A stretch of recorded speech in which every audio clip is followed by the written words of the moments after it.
Political science and public administration की smart study के लिए सब्सक्राइब करिए मेरा channel political science by doctor Shipra Verma and hit the bell icon for latest update of my videos. Hello dear friends, मैं doctor Shipra Verma स्वागत करती हूँ आपका अपने channel political science by doctor Shipra Verma में। डियर फ्रेंड्स, आज मैं इंटरनेशनल रिलेशन यानी अंतर्राष्ट्रीय संबंध के मोस्ट इंपॉर्टेंट एमसीक्यूज़ प्रैक्टिस के रूप में आपके सामने लेकर प्रस्तुत हुई हूँ। ये प्रैक्टिस सेट 14 है, तो आप लोग अंत तक वीडियो में बने रहिएगा। इसके अंतर्गत मैं अति महत्वपूर्ण मोस्ट इंपॉर्टेंट एमसीक्यूज़ की प्रैक्टिस करवाऊंगी और अब आप लोग कमेंट सेक्शन में अपना स्कोर मेरे साथ जोर से शेयर करिएगा। तो स्क्रीन पे पहला क्वेश्चन आपके सामने, चीन के संबंध में निम्नलिखित में से कौन सा एक कथन सही नहीं है? Which of the following in relation to China one statement is not correct? आपका ऑप्शन ए है, चीन की कम्युनिस्ट पार्टी का संगठन लोकतांत्रिक केंद्रवाद पर आधारित है। The organization of the Communist Party of China is based on democratic centre suit. Option B है, चीनी संविधान में एक रूप न्यायिक तंत्र का प्रावधान है। Chinese constitution provides for a form of judicial system.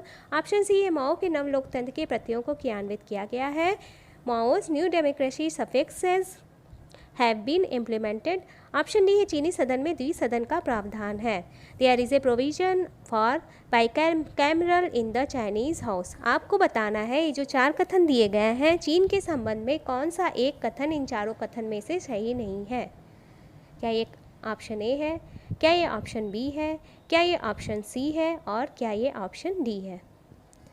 आपको बताना है कि चीन के संबंध में निम्नलिखित में से कौन सा कथन सही नहीं है। आप चाहें तो वीडियो को पॉज भी कर सकते हैं, अपना राइट आंसर देने का कोशिश करिए आप लोग। तो इस क्वेश्चन का राइट आंसर है ऑप्शन डी, चीनी सदन में द्विसदन का प्रावधान है। ये कथन गलत है। There is a provision for bicameral in the Chinese house, ये कथन गलत है। तो डियर फ्रेंड्स, ये जो कथन है चीनी सदन में द्विसदन का प्रावधान है, ये बिल्कुल गलत है। देखिए, चीन की संसद को नेशनल पीपुल्स कांग्रेस कहते हैं और इसमें कुल 2980 मेंबर्स हैं 2018 के हिसाब से। It is the largest parliamentary body in the world. तो ये था इस क्वेश्चन के बारे में एक्स्ट्रा फैक्ट। चलिए देखते हैं क्वेश्चन नंबर 2।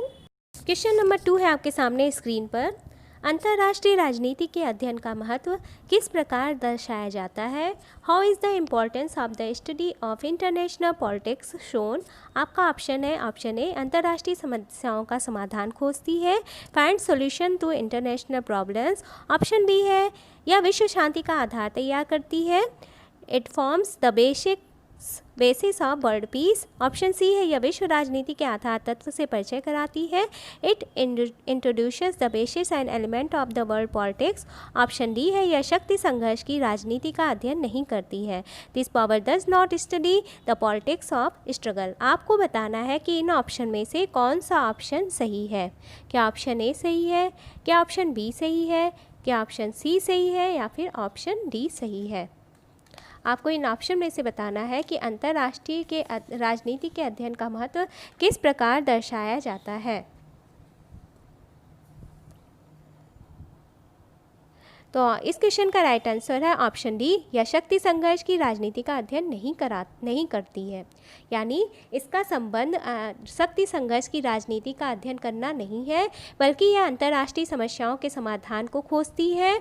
यह विश्व शांति का आधार तैयार करती है तथा विश्व राजनीति के आधार और तत्व से परिचय कराती है, जिससे कि सामान्य जन अंतर्राष्ट्रीय समस्याओं का समाधान करने में समर्थ हो सके और विश्व शांति की स्थापना कर सके और साथ ही साथ विश्व राजनीति के आधार और तत्व से परिचय प्राप्त कर सके। अंतर्राष्ट्रीय राजनीति के अध्ययन का यही महत्व है।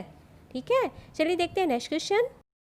क्वेश्चन है आपके सामने स्क्रीन पर, किसने कहा है कि समस्त राजनीति स्वभावतः शक्ति और संघर्ष से संबंधित है? Who has said that all politics is inherently related to power and struggle? Who has said that all politics is inherently related to power and struggle?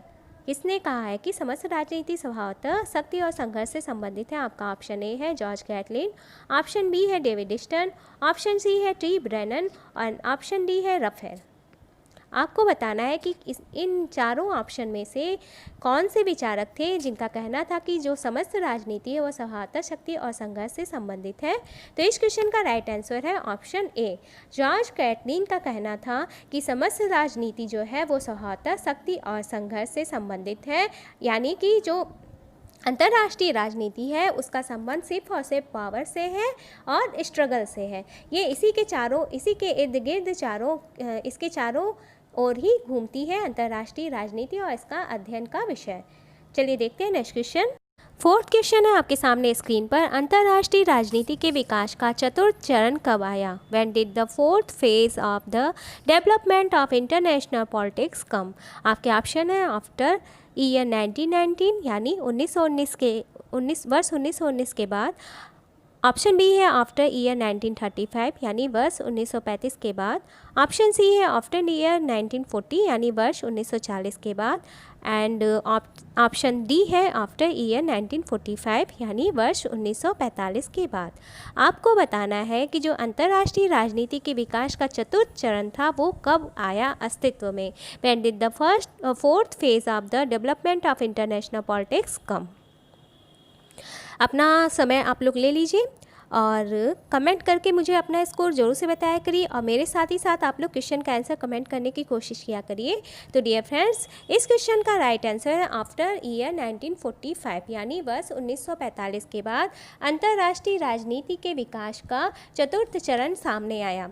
देखिए, इसके बारे में आप लोग जान लीजिए कि जब शीत युद्ध अपने चरम स्तर पर था यानी 1946 के बाद से 1953 तक जब शीत युद्ध के विस्तार का द्वितीय चरण चल रहा था, यानी जिस काल में अमेरिका ने साम्यवाद को घेर कर उसके विस्तार का प्रत्येक स्तर पर प्रतिरोध करने की नीति अपनाई थी, तो इस समय अंतर्राष्ट्रीय राजनीति के चतुर्थ चरण की शुरुआत हुई थी।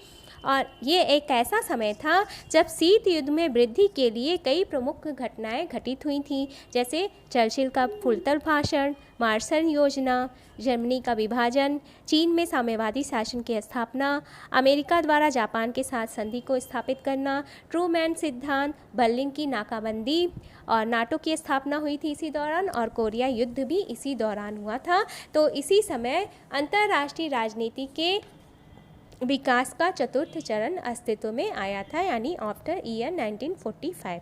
तो ये था इस क्वेश्चन से रिलेटेड एक्स्ट्रा फैक्ट। चलिए देखते हैं क्वेश्चन नंबर 5। क्वेश्चन है क्वेश्चन नंबर 5 आपके सामने स्क्रीन पर। अंतर्राष्ट्रीय राजनीति का शैशवकाल किस वर्ष तक माना जाता है? Which year of the childhood of international politics considered till? आपके ऑप्शन है ऑप्शन ए टिल 1919 यानी वर्ष 1919 तक। ऑप्शन बी है टिल 1935 यानी वर्ष 1935 तक। ऑप्शन सी है टिल 1945 यानी वर्ष 1945 तक। और ऑप्शन डी है टिल 1960 यानी वर्ष 1960 तक। आपको ये बताना है कि अंतर्राष्ट्रीय राजनीति का शैशवकाल किस वर्ष तक माना जाता है। Which year of the childhood of the international politics considered till? तो इस क्वेश्चन का राइट आंसर है ऑप्शन ए यानी वर्ष 1919 तक।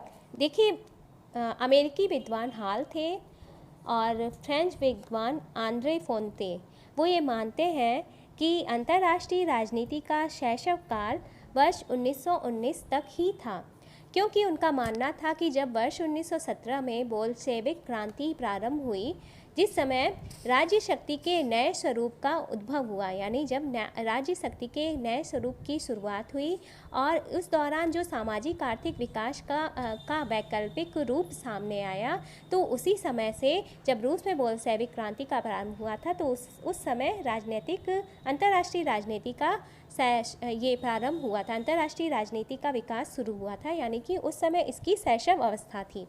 और ये कब तक बनी रही? वर्ष 1919 तक। देखिए, जब वर्ष 1917 में विश्व का प्रथम साम्यवादी राज्य अस्तित्व में आया था और कार्ल मार्क्स के विचारों को मूर्त रूप प्रदान किया गया था, यानी कार्ल मार्क्स के विचारों को लागू किया गया था, और रूस में साम्यवाद की स्थापना का और पूंजीवादी राज्यों का जब रूस में साम्यवाद की स्थापना हुई और जिसका पूंजीवादी राज्यों ने स्वागत नहीं किया, तो उसी समय अंतर्राष्ट्रीय राजनीति का शैशवकाल चल रहा था।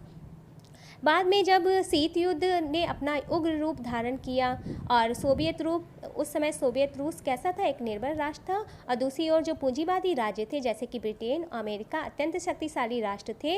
तो उसी समय से ये अंतर्राष्ट्रीय राजनीति का शैशव काल था, मतलब उस समय अंतर्राष्ट्रीय राजनीति की शैशवावस्था चल रही थी, यानी उस समय अंतर्राष्ट्रीय राजनीति अपने विकास की ओर अग्रसर हो रहा था और वहीं से अंतर्राष्ट्रीय राजनीति के अध्ययन वस्तु के रूप में शुरुआत हुई थी।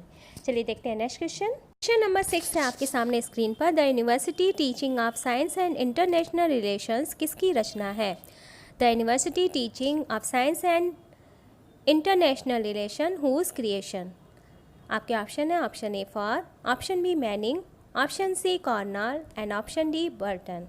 आपको बताना है कि the university teaching of science and international relations किसकी रचना है, यानी who wrote the book the university teaching of science and international relations. तो इस क्वेश्चन का राइट आंसर है ऑप्शन बी मैनिंग। ये मैनिंग की कृति है, यानी मैनिंग इसके राइटर हैं। चलिए देखते हैं नेक्स्ट क्वेश्चन। क्वेश्चन है आपके सामने क्वेश्चन नंबर 7। सर्वप्रथम अंतर्राष्ट्रीय राजनीति के क्षेत्र में आचार्य पद का सृजन किस विश्वविद्यालय में किया गया था? First in the field of international politics in which university was the post created? आपका ऑप्शन है option A Wales university, option B London university, option C Columbia university and option D Harvard university. आपको बताना है कि इनमें से किस university में पहली बार अंतर्राष्ट्रीय राजनीति के क्षेत्र में आचार्य पद का सृजन किया गया। First in the field of international politics in which university was the post created?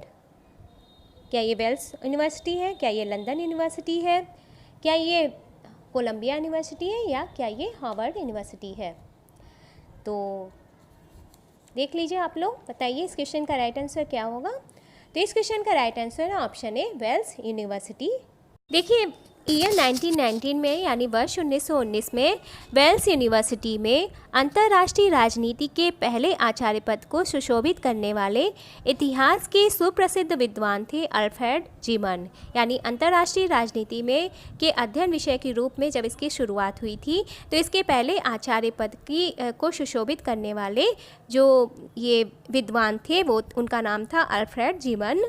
और शैक्षणिक दृष्टि से इन्होंने कहा था कि शैक्षणिक दृष्टि से अंतर्राष्ट्रीय राजनीति स्पष्ट रूप से एक पृथक विषय नहीं है, बल्कि इसकी जो निश्चित पाठ्य सामग्री भी नहीं है, लेकिन यह विषय न होकर भी कई विषयों का समूह है। और यह समूह जिन विषयों से बना है वो समूह है कानून, अर्थशास्त्र, राजनीति शास्त्र, भूगोल तथा इसी प्रकार के अन्य विषय, लेकिन इसका पूर्ण रूप से निर्धारण करना भी संभव नहीं है।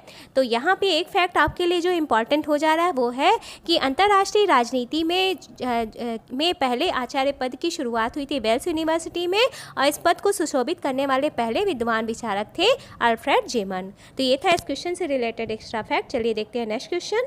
क्वेश्चन नंबर 8 आपके सामने स्क्रीन पर। अंतर्राष्ट्रीय राजनीति एक बृहद विषय तथा विशाल सामाजिक विश्व का अंग है, यह विचार किसका है? International politics is a big topic who's in idea is the part of the social world.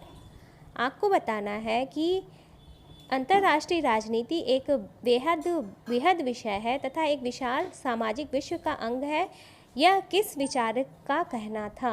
International politics is a big topic whose idea is this part of the social world. क्या ये option A है Quincy right, क्या ये option B है C.A.W. Manning, क्या ये option C है Thomas pen, या क्या ये ऑप्शन डी है E.H. Car?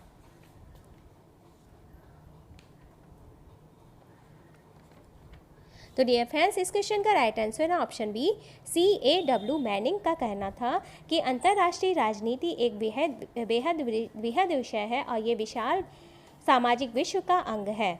International politics is a big topic whose idea is the part of social world. तो इसका आंसर है C.A.W. मैनिंग। क्वेश्चन है आपके सामने स्क्रीन पर। खेल सिद्धांत के प्रकार नहीं है, non types of game theory. आपके ऑप्शन है ऑप्शन ए शून्य जोड़ खेल यानी zero sum game, option B सतत जोड़ खेल यानी कॉन्टिन्यूअस प्ले, ऑप्शन सी अशून्य जोड़ खेल यानी नॉन जीरो सम गेम, और ऑप्शन डी क्षणिक जोड़ खेल यानी मोमेंट्री एड गेम। आपको बताना है कि ये जो चार ऑप्शन दिए गए हैं उनमें से खेल सिद्धांत का प्रकार नहीं है। क्या ये अशून्य जोड़ खेल है, क्या ये सतत जोड़ खेल है, क्या ये अशून्य जोड़ खेल है, क्या ये क्षणिक जोड़ खेल है, यानी zero sum game, continuous play, non zero sum game या मोमेंट्री ऐड गेम। अगर आप लोग कहेंगे तो मैं खेल सिद्धांत पर एक ईजी लैंग्वेज में यानी सरल भाषा में खेल सिद्धांत पर वीडियो लेक्चर बना दूंगी। अगर इस पे कमेंट मुझे मिले कि खेल सिद्धांत पे वीडियो बना दूं मैं वीडियो लेक्चर, तो मैं ज़रूर से खेल सिद्धांत पर वीडियो लेक्चर बना दूंगी। तो इस क्वेश्चन का राइट आंसर है ऑप्शन डी, क्षणिक जोड़ खेल। मोमेंट्री ऐड गेम खेल सिद्धांत का प्रकार नहीं है। मैं आपको शॉर्ट में बता देती हूँ कि खेल सिद्धांत के प्रकार कौन कौन से हैं। तो खेल सिद्धांत के प्रकार हैं शून्य जोड़ खेल यानी जीरो सम गेम, सतत जोड़ खेल यानी कॉन्टिन्यूस प्ले, और अशून्य जोड़ खेल यानी नॉन जीरो सम गेम। देखिए, अंतर्राष्ट्रीय राजनीति में की मुख्य जो इसका विशेषता है वह यह है कि इसमें गणितीय मान्यताओं पर कुछ प्रतिमान का निर्माण किया जाता है, और इस सिद्धांत के प्रतिपादक हैं मॉर्टन, कैपलान, सुबिक और राइकर। इन्होंने इसी आधार पर एक नए सिद्धांत का निर्माण किया था जिसे खेल सिद्धांत के नाम से जाना जाता है। और मार्टिन सुबिक ने खेलों को 3 वर्गों में रखा था। ये 3 वर्ग थे परिणाम के आधार पर, अवधि के आधार पर और समाधान के आधार पर, और जबकि राइकर ने अशून्य योग खेल सिद्धांत का प्रतिपादन किया था। चलिए देखते हैं नेक्स्ट क्वेश्चन है आपके सामने स्क्रीन पर। अंतर्राष्ट्रीय राजनीति में सौदेबाजी के सिद्धांत को किस विषय से लिया गया है? Principles of bargaining in international politics. What subject is taken from? आपके ऑप्शन है ऑप्शन ए मनोविज्ञान, ऑप्शन बी अर्थशास्त्र, ऑप्शन सी ग्रामीण अर्थशास्त्र और ऑप्शन डी राजनीति शास्त्र। Option A psychology, option B economics, option C rural economics and option D political science. आपको बताना है कि जो सौदेबाजी का सिद्धांत है अंतर्राष्ट्रीय राजनीति में, प्रिंसिपल ऑफ बार्गेनिंग, ये किस सब्जेक्ट से अडॉप्ट किया गया है? तो इस क्वेश्चन का राइट आंसर है ऑप्शन बी अर्थशास्त्र यानी इकोनॉमिक्स। इकोनॉमिक्स से अंतर्राष्ट्रीय राजनीति में प्रिंसिपल ऑफ बार्गेनिंग को अडॉप्ट किया गया है। अगर आप लोग कहेंगे तो मैं सौदेबाजी सिद्धांत पे भी एक डिटेल वीडियो लेक्चर बना दूंगी उसके सारे कॉन्सेप्ट को क्लियर करने के लिए। चलिए देखते हैं नेक्स्ट क्वेश्चन। इस प्रैक्टिस सेट का लास्ट क्वेश्चन है क्वेश्चन नंबर 11 आपके सामने स्क्रीन पर। प्रथम हेग सम्मेलन किस वर्ष हुआ था? In which year was the first Hague conference held? आपके ऑप्शन है option A in year 1897, option B in year 1899, option C in year 1907 and option D is in year 1909। आपको बताना है कि प्रथम हेग सम्मेलन किस वर्ष हुआ था। क्या ये 1897 में हुआ था, क्या ये 1899 में हुआ था, क्या ये 1907 में हुआ था, या क्या ये 1909 में हुआ था? तो डियर फ्रेंड्स, इस क्वेश्चन का राइट आंसर है ऑप्शन बी 1899 में प्रथम हेग सम्मेलन हुआ था। देखिए, जो हेग में प्रथम ये हेग सम्मेलन हुआ था 1899 में, तो अंतर्राष्ट्रीय न्यायालय की स्थापना की नींव आप कह सकते हैं कि यहीं से पड़ी थी। और ये इस सम्मेलन में ये जो विचार विमर्श के रूप में तथ्य सामने आए, उसके परिणाम स्वरूप अंतर्राष्ट्रीय न्यायालय की स्थापना की नींव यहीं से रखी गई है। और इसके परिणाम स्वरूप प्रथम स्थायी विवेचन न्यायालय की स्थापना हुई, जो कि आगे चलकर अंतर्राष्ट्रीय न्यायालय की स्थापना का आधार बना। तो डियर फ्रेंड्स, ये था आज का वीडियो प्रैक्टिस सेट 14। तो इसके अंतर्गत मैंने मोस्ट इम्पॉर्टेंट इंटरनेशनल रिलेशन से संबंधित क्वेश्चन की आपसे चर्चा की है, डिस्कस की है। आप लोग कमेंट सेक्शन में अपना स्कोर मेरे साथ ज़रूर से शेयर करिएगा। और आज तबीयत ख़राब होने की वजह से मैं ज़्यादा क्वेश्चन डिस्कस नहीं कर पाई हूँ। कोशिश करूँगी कि नेक्स्ट वीडियो जो आए इसका, तो उसमें मैं ज़्यादा क्वेश्चन डिस्कस करूं। और अगर आपको ये वीडियो सीरीज़ पसंद आ रही है तो इसे लाइक ज़रूर से करिएगा, क्योंकि आपका लाइक मुझे मोटिवेट करता है। इसे अपने फ्रेंड्स में शेयर करिएगा, ऐसे दोस्तों में जो कि यूजीसी नेट या DSSB PGT एग्ज़ाम या फिर स्कूल लेक्चरर एग्ज़ाम या फिर एंट्रेंस एग्ज़ाम की तैयारी कर रहे हैं, तो उनमें ज़रूर से शेयर करिएगा। और नोटिफिकेशन बेल को ऑल की सेटिंग पर सेट कर दीजिएगा, चैनल को सब्सक्राइब करके। तो इसी तरह के नेक्स्ट प्रैक्टिस सेट के साथ आपके सामने फिर से प्रस्तुत होंगी। तब तक के लिए बाय, टेक केयर।